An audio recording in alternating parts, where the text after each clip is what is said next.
the number one thing that's needed at this election, November 2nd this year, is for Americans to be awake.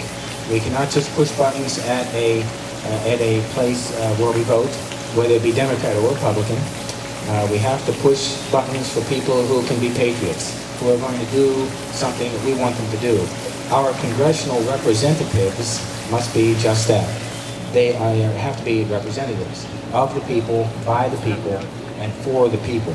So the point is, they're not our leaders, they're not our masters, and they're not our czars. They are our hired hands. They work for us, okay? And they do not know more than us, and they're certainly not above us. However, that's been lost in the annals of American history. They work for us, and we the people know that they work for us. In this election, we have the opportunity to awaken and to think. We need to understand, though, qualifications for representatives. My feeling is that this has been lost over time. What you look for as qualifications in a representative, for example, what about good looks or smooth talk? What about quick quips? Okay, or what about, hey, I'll vote for him because he's got the best chance? I would like to argue with you that none of those should even be on the qualifications list. Instead, I'd like to throw out three possible qualifications that I think would be very valuable. One is a proven public servant. Okay. A second would be a firm understanding of the Constitution and the issues of our time. A third would be, the third that I have, a solid ground floor which is not based on man and his ever-changing views depending on the day of the week and which direction the palm tree is turning, but an immutable ground floor.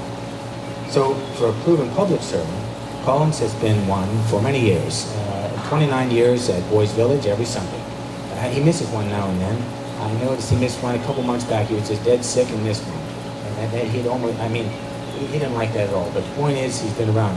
He's been a 16-year member of school board. This is his 16th year, fourth term. He has worked both of these public servant things with no pay. There's been, he's never had a salary or taken any money, used any money from those positions. So my concept to you is, this is what a public servant means, and that should be a criteria involved. And a second is a firm understanding of the Constitution. Collins has studied this and the issues of our times for many years, to the point of 10 years ago, writing and publishing this thing here, Evidence of Our Nation's Heritage. Now, here's the deal. This book will probably never make it even in the top 100 on the New York Times list, okay? The thing is just chock full of facts, so it's boring.